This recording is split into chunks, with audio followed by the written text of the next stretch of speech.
This is Jeff Tamburello, a real estate broker for Steelbridge Realty, here to give you the 2013 Lee County, Florida residential market in review. Disclosure, it's my work done for me and shared with you. I do this really to keep me up to date with the market. Information came from multiple sources: Lee County Clerk of the Court, City of Cape Coral, the Census Bureau, and the MLS. 5 things you need to know about 2013.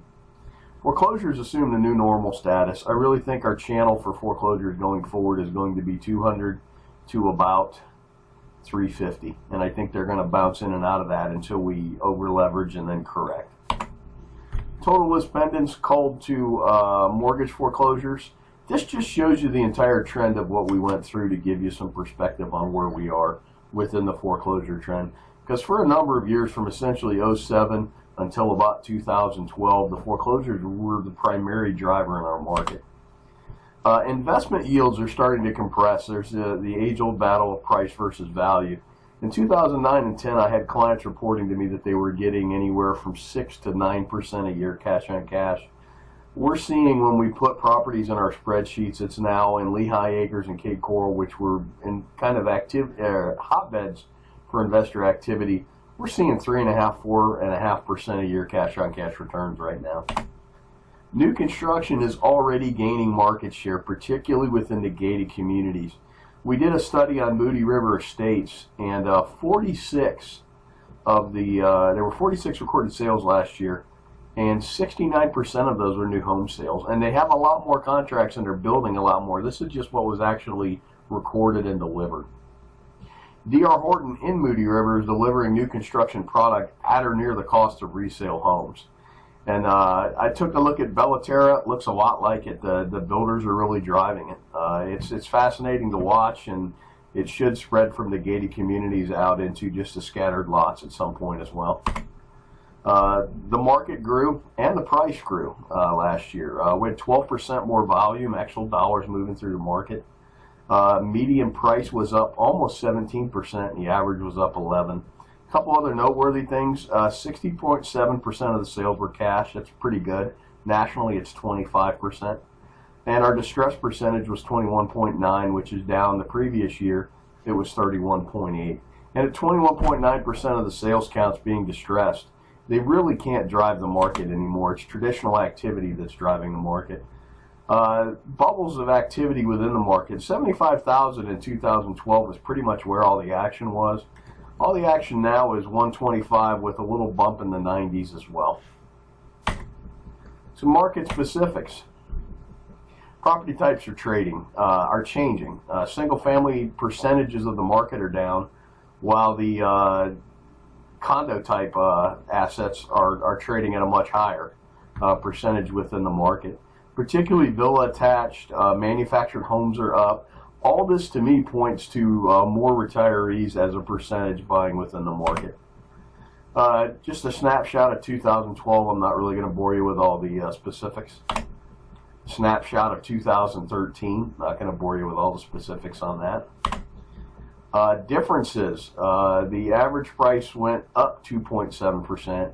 Sanibel doesn't have a lot of counts, but it actually blew up year over year.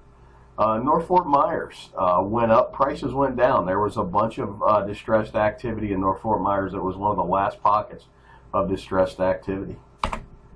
Things to watch in 2014. You're going to have a seesaw effect, resale versus new construction. And kind of pointing back to Moody River as to that. If the builder raises prices, it makes the resales more competitive, and if the resale market gets much more expensive, the new builder product becomes very competitive, and it's going to be an ebb and flow back and forth. Inventory is our biggest issue. In most active price points, it is now a seller's market. Cape Coral's permit growth is slowing by percentages. Please note this is data for their fiscal year. It's still growing, but you have to understand the percentage of growth dropped slightly. For the last 2 months, it was up year over year. So this is more of a lagging indicator, and this should tell us by June, July, the Cape Coral permit counts, what the growth rate in Cape Coral is doing. The effect of retirees on our macroeconomic picture. I'm seeing interest rates rising, or a lot of talk of interest rates rising, which would hurt mortgage buyers, but would help retirees because they could get sustainable yields for their cash on hand. Also, prices up north are starting to go back up, which is going to allow more retirees to cash out and head south. We're also seeing within people we're doing business with, the mass cancellations and rewriting of health insurance is having two effects. If they're not making a lot of income, they're actually getting a subsidy for their health insurance, which helps them to have a little more money to retire. And those that are making significant income, some of their health insurance is going up, which is causing some of them to wait until age 65 to retire. It's going to change how some of them, some of the baby boomers retire to warmer climates. It's definitely something worth watching. Some work we did on the census numbers of what we did is we took the birth rate from 62 years and carried it forward. It really kind of gives you where we're going and what's happening. March of 08 is when our market turned, and that's right when the baby boom began. This little flattening out dip here is the Korean War. At 65, just give you an example, if the current trends of more people waiting towards 65, it's going to kind of push the peak of the retiree wave back 3 years. One thing to watch is the prices from mid-04 to 07 were primarily driven by leverage. And it's really, you have to watch the banks and easy leverage to understand when it's going to happen again. And it's really about when, as easy credit hits the market, our market will probably hit unsustainability again. We're at a point right now where I see nothing but a large amount of cash sales, a large amount of equity. We've corrected up to the point of replacement costs in a lot of markets. Some markets still have not. You can still buy a house in Lehigh Acres at a much cheaper price than it would cost to replicate it. So, but going forward for pricing, you really have to watch the banks and what they are planning on doing. I'd like to thank you for watching this video. If you have any questions, why don't you give me a call, 239-671-8248. Thank you.